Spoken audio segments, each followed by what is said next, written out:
बच्चों, कभी कभी जिंदगी में छोटी छोटी गलतियों की बहुत बड़ी कीमत चुकानी पड़ती है। यह गलतियां अक्सर लापरवाही से पैदा होती हैं, जिसमें जान भी जा सकती है। ऐसी ही गलती रागिनी ने की थी, जो मध्य प्रदेश के बियाबान जगह पर आदिवासियों के विकास के लिए काम कर रही थी। अचानक उसे फोन आया कि उसके पिता की तबीयत खराब है, तो जल्दबाजी में ऑनलाइन टिकट बनाने बैठ गई। वो रात अमावस्या की रात थी। टिकट हो गई। टिकट हो जाने से वो खुश थी, क्योंकि उसे यह नहीं पता था कि रात में रेलवे की साइट से टिकट बुक नहीं होती, लेकिन उसकी कंफर्म टिकट बुक हो चुकी थी। Chambal express, coach number X13, time 2 AM। सिर्फ 2 घंटे हैं, मुझे तुरंत निकलना होगा। रागिनी जितनी तेजी से अपना लगेज तैयार कर सकती थी, करके 1 घंटा साइकिल चलाकर स्टेशन पर पहुंच गई। 2 बजने ही वाले थे। ओह गॉड, यहाँ मेरे अलावा तो कोई है ही नहीं। अगर पापा की तबीयत खराब नहीं हुई होती तो मैं कभी इतनी रात में यहाँ नहीं आती। ये कौन सी ट्रेन खड़ी है? ये तो मेरी ही ट्रेन है, कोच भी मेरा है।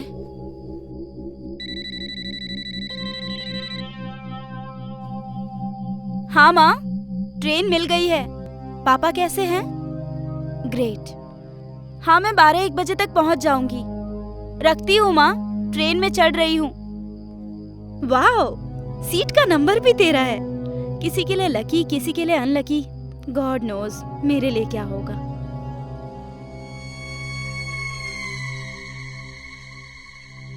इस बॉगी में तो कोई है ही नहीं।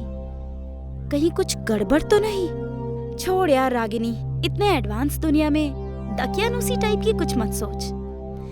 जल्दी से फ्रेश होकर सो जा, वरना पूरा दिन खराब हो जाएगा।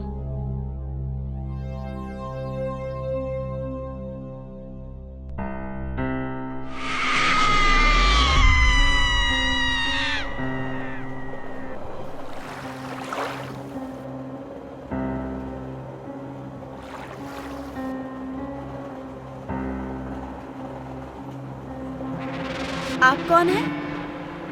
मैं रागिनी हूँ।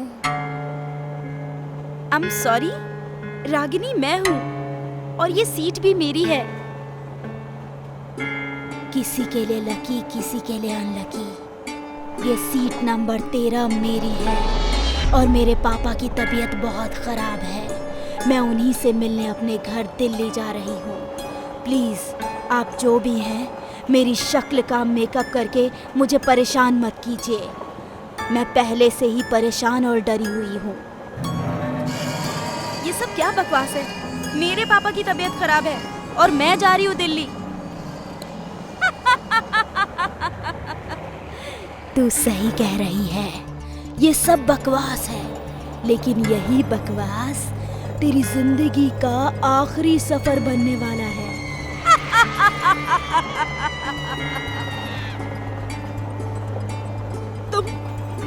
तुम कौन? ये मैं हूँ।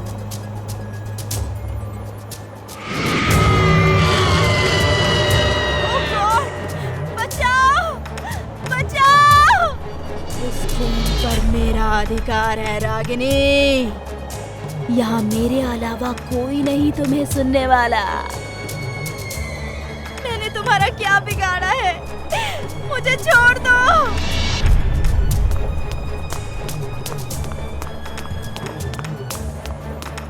बिगाड़ा तो मैंने भी किसी का कुछ नहीं था, लेकिन इस डिब्बे में जब आग लगी थी तो मेरी मदद करने कोई नहीं आया था।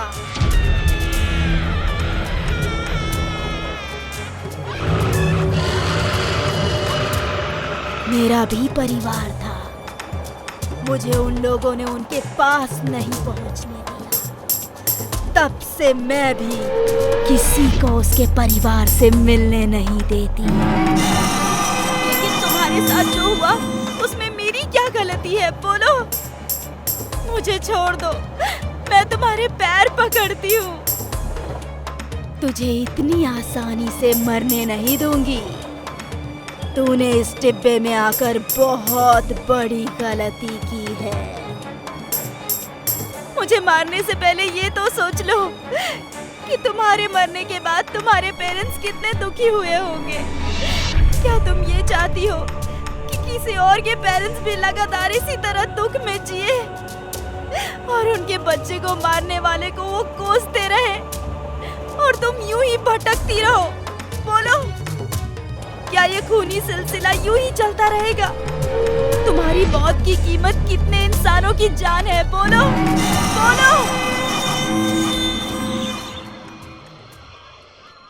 एक्सक्यूज मी, हेलो, उठिए उठिए। वो कहाँ है? कौन कहाँ है? नहीं, कुछ नहीं। पर इतनी सुबह तुम यहाँ इस वीरान स्टेशन पर क्या कर रही हो?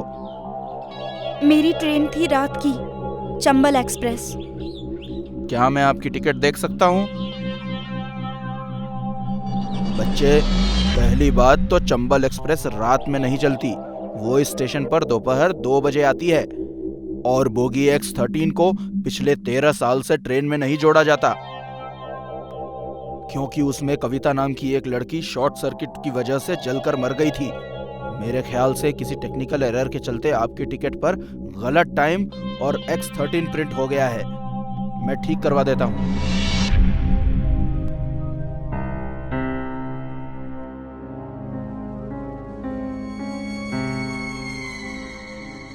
मेरी मर चुकी भावनाओं को जगाने के लिए तुम्हारा शुक्रिया। अब किसी का फैमिली मेंबर X13 में चढ़कर नहीं मरेगा। मेरे पेरेंट्स भी दिल्ली में रहते हैं, करोल बाग 12/26 में। प्लीज उनसे जाकर एक बार कह देना कि उनकी बेटी उनसे बहुत प्यार करती थी। उनकी कविता। रागिनी ने परेशानी में लापरवाही के साथ टिकट बुक जरूर करवा ली थी, लेकिन किस्मत से आज वो जिंदा है और उसकी वजह से कई और लोग मरने से बच गए। मगर हर किसी की किस्मत रागिनी जैसी बुलंद नहीं होती। इंसान किसी खतरे में ना पड़ जाए, इसलिए चेतावनी लिखी जाती है, और जहां चेतावनी लिखी हो वहां कभी नहीं जाना चाहिए। एक काली अंधेरी रात थी। एक झाड़ी के अंदर से डरावनी आवाज आती है। तभी झाड़ी को चीरकर एक भयानक डरावनी शक्ल वाली बूढ़ी चुड़ैल बाहर आती है। वो अपनी थैली से एक आईना निकालती है और खुद का चेहरा देखती है।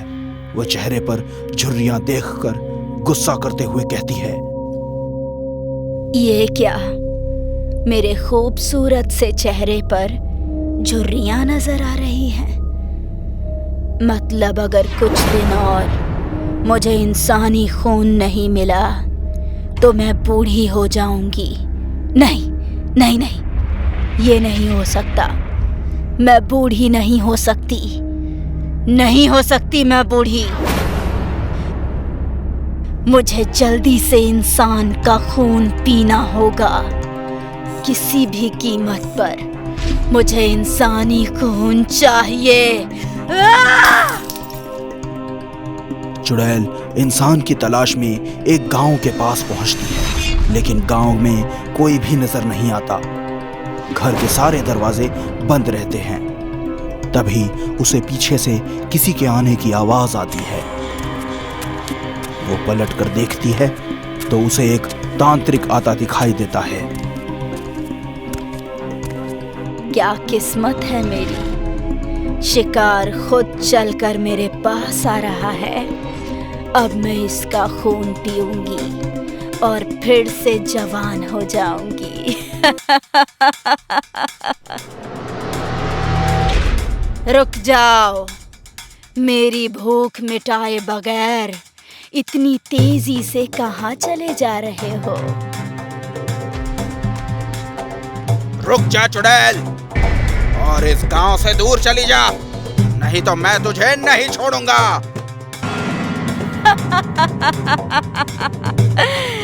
चुड़ैल को मारना मुश्किल ही नहीं, नामुमकिन है।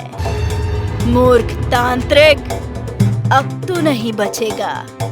और ना ही ये गांव वाले। चुड़ैल तांत्रिक की ओर बढ़ती है। तांत्रिक भभूत निकालता है, आंखें बंद करके मंत्र पढ़ता है और चुड़ैल के ऊपर फेंक देता है। चुड़ैल दर्द से कराहने लगती है और रहम की भीख मांगने लगती है। छोड़ दो मुझे, माफ कर दो, मैं किसी को कुछ नहीं करूंगी। वैसे भी अब तू किसी का कुछ नहीं कर पाएगी। तांत्रिक अपनी थैली से एक छोटी शीशी निकालता है जिसके अंदर चुड़ैल एक धुएं के रूप में कैद हो जाती है। तांत्रिक शीशी लेकर जंगल के एक कुएं के पास पहुंचता है। आज के बाद तू इस कुएं में कैद रहेगी जब तक कोई तुझे यहाँ से निकाल नहीं देता।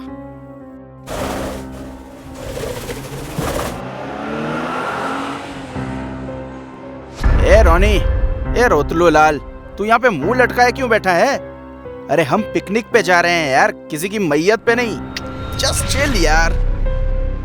यार, जब से मुझे पता चला है कि हम जिस जंगल में पिकनिक मनाने जा रहे हैं वहाँ एक चुड़ैल का कुआं है और वहाँ आसपास रहने वाले गांव के लोगों का कहना है कि उस कुएं की चुड़ैल लोगों को मारकर अपनी उम्र बढ़ाती है। बस तभी से मेरी बत्ती गुल है यार। गांव वाले गंवार होते हैं, इसलिए वो लोग भूत प्रेत चुड़ैल पर आज भी विश्वास करते हैं।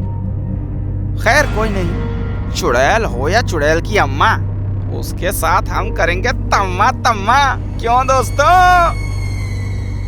सही बात है।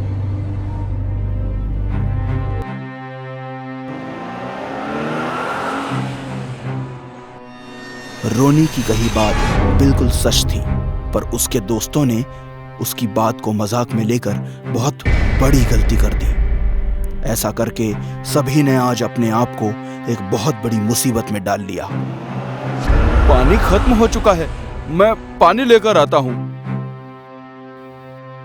विक्की पानी की तलाश में घने जंगलों को चीरता हुआ आगे बढ़ता है। तभी उसे सामने एक खूंटे पर बहुत सारे चमगादड़ टंगे हुए दिखते हैं और फिर वो सारे चमगादड़ वहां से जैसे ही उड़ जाते हैं, विक्की को वहां टंगा बोर्ड दिखाई देता है। बोर्ड पर चेतावनी लिखी होती है, चुड़ैल का कुआं, इस कुएं के पास जाना सख्त मना है। आज दुनिया कहां से कहां पहुंच गई है, लेकिन ये गांव वाले आज भी भूत चुड़ैल पर अटके हुए हैं। भगवान जाने इन गंवार गांव वालों को कब अकल आएगी। विक्की एक बेल तोड़ता है, उसे बोतल में बांधकर उसकी सहायता से कुएं से पानी निकालने लगता है। तभी उसके कानों में बेहद डरावनी चीखों की आवाज सुनाई पड़ती है। विक्की आवाज सुनकर डर जाता है और इधर उधर देखता है, पर उसे हर तरफ पेड़ पौधे और झाड़ियों के अलावा कुछ भी नजर नहीं आता। विक्की घबराते हुए,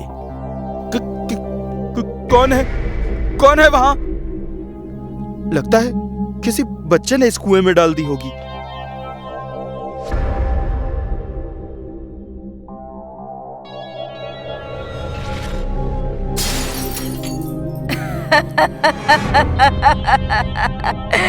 मैं वापस आ गई। देख तांत्रिक, मैं वापस आ गई। अपने पीछे क्या हो रहा है उससे बेखबर विक्की पानी की बोतल पकड़े आगे कार की ओर जा रहा है। वो पीछे से आती इन आवाजों को सुनकर डर के रुक जाता है। तभी चुड़ैल की नजर उस पर पड़ती है और झटके से वो विक्की के पीछे जाकर खड़ी हो जाती है। चुड़ैल हैरानी से उसे देखती रहती है। विक्की को भी एहसास हो जाता है कि कोई उसके पीछे आकर खड़ा हो चुका है। उसे हल्का सा डर लगता है। बावजूद इसके डरा सहमा विक्की हिम्मत करके पलटकर पीछे देखता है और बुरी तरह शौक से उसकी आंखें फटी की फटी रह जाती हैं, मानो उसने मौत को देख लिया हो। कुएं के ऊपर हवा में एक बूढ़ी और बहुत ही डरावनी चुड़ैल है। जो उसे देख जोर जोर से हंसने लगती है। विक्की जान बचाकर वहां से भागता है, मगर वो ज्यादा दूर नहीं जा पाता। चुड़ैल अपने लंबे बालों से उसे पकड़कर अपने पास खींच लेती है। मुझसे तेज तो ओलंपिक का धावक भी नहीं दौड़ पाएगा, तो तू किस खेत की मूली है, हाँ? कितना जवान और गरम खून है। मजा आ जाएगा आज मुझे तुम्हारा खून पीकर।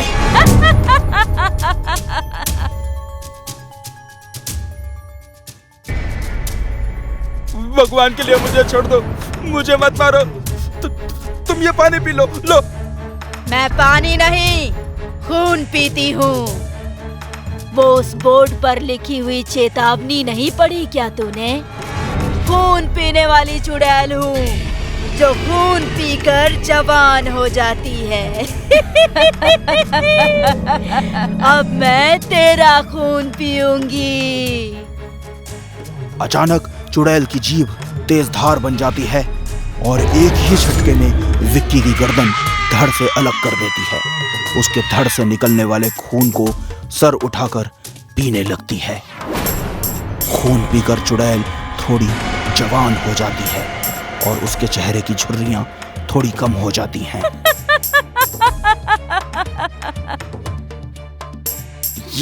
ये विक्की कहाँ मर गया यार? अमित, लगता है उस झाड़ी में कुछ है। वो झाड़ी बहुत जोर जोर से हिल रही है। अमित झाड़ी की ओर देखता है। झाड़ी बिल्कुल भी हिल नहीं रही होती। वो कहता है, कहाँ हिल रही है? वहां कुछ भी तो नहीं है। डर मत, हवा से हिल रही होगी।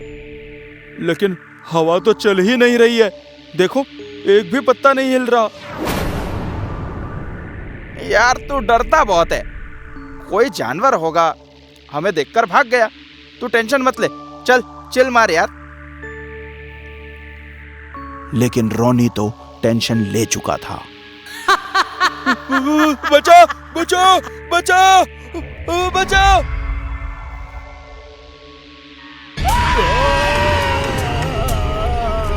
उसके दोस्त उसे छटपटाते हुए देखते हैं। अमित और संजीव रोनी को बचाने के लिए उसकी ओर भागते हैं। रोनी को खींचकर बाहर निकालने की पूरी कोशिश करते हैं। तभी अचानक से रोनी का शरीर बाहर आ जाता है। इस कारण अमित और संजीव जमीन पर गिर जाते हैं। जमीन पर गिरते ही वो संभलते हैं और उनकी नजर रोनी पर जाती है। रोनी का सर धड़ से गायब है। ये देखकर अमित संजीव बुरी तरह डर जाते हैं।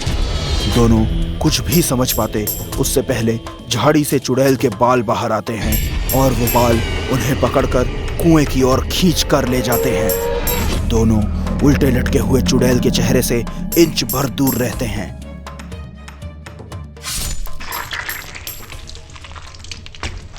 आज की इस दावत से मैं बहुत खुश हूँ। इंसान अगर किसी भी चेतावनी को जानबूझकर अनदेखा करता है तो वो अपनी मौत को दावत देता है। इसलिए जहां भी चेतावनी लिखी हो उसे अनदेखा न करें। क्या पता वहां भी चुड़ैल का वास हो। है और कोई माइका लाल जो इस चेतावनी को अनदेखा करके मेरे कुएं के पास आए?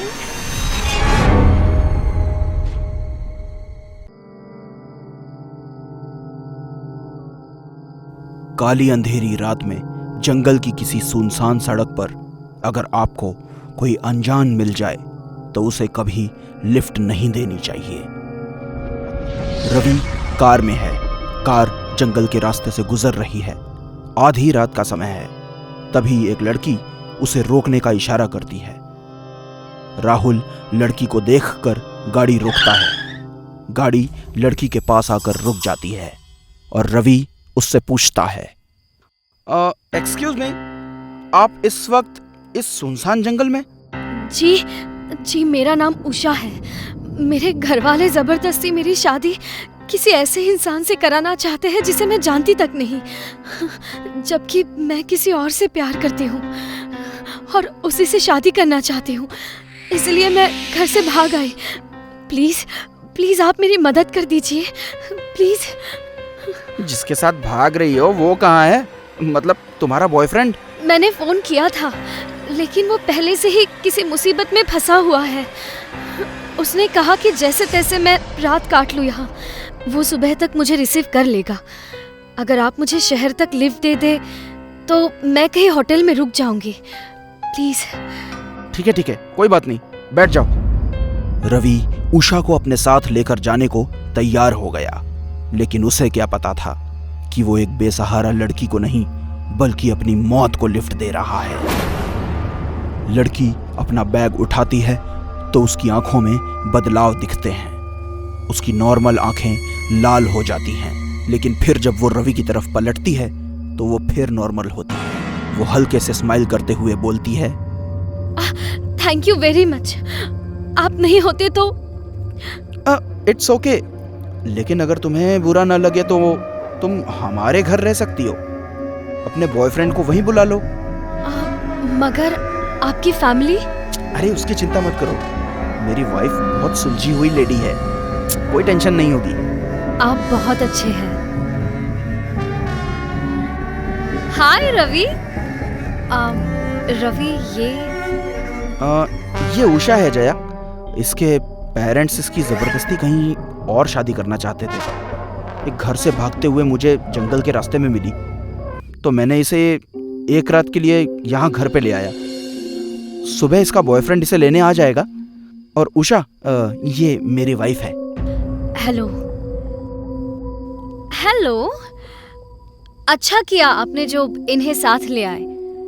आइए ना, अंदर आइए और जल्दी से हाथ मुंह धो लीजिए, मैं खाना गर्म करती हूँ। अनु और अनमोल भी खाना खाने के लिए इंतजार कर रहे हैं। जाइए। रवि ने पहली गलती तब की थी जब उसने एक अनजान लड़की को लिफ्ट दी, और उसकी दूसरी गलती तब हुई जब उस लड़की को वो अपने घर तक ले आया।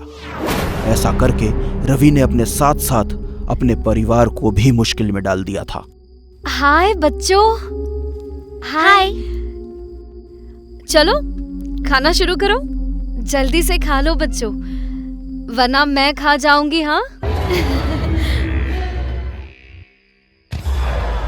मम्मी, वो आंटी अच्छी नहीं है। क्यों? क्या हुआ? मम्मी, वो चुड़ैल है। अनु, अनमोल, ऐसा नहीं कहते। वो हमारी मेहमान है ना। नहीं मम्मी, दीदी सही कह रही है, उनकी आंखें। बच्चों बहुत हो गया, सो जाओ। ओफो, इस लाइट को भी अभी जाना था। बाहर तो सबके घरों में लाइट है, सिर्फ हमारे यहाँ ही लाइट नहीं है। लगता है फ्यूज ढीला हो गया है, मैं जरा देख कर आता हूँ। रवि जाने के लिए उठने लगता है कि तभी मौत का खेल शुरू हो जाता है। बिना लाइट के ही सीलिंग फैन स्पीड से चलने के कारण सभी घबरा जाते हैं। रवि, जरा देखो, ये पंखा बिना बिजली के कैसे चल रहा है? मेरी तो कुछ समझ में ही नहीं आ रहा है, क्या हो रहा है ये?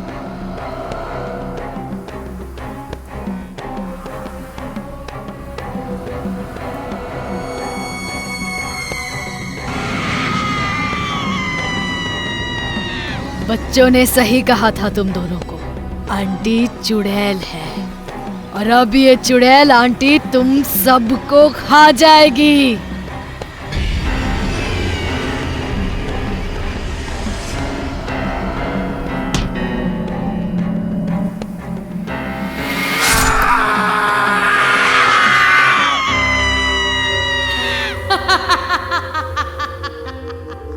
लोगों की मदद करना बहुत अच्छी बात है, लेकिन किसी भी अनजान को मेहमान बनाकर घर में कभी नहीं लाना चाहिए, क्योंकि कोई भी कभी भी खूनी मेहमान बनकर आपके परिवार को खत्म कर सकता है।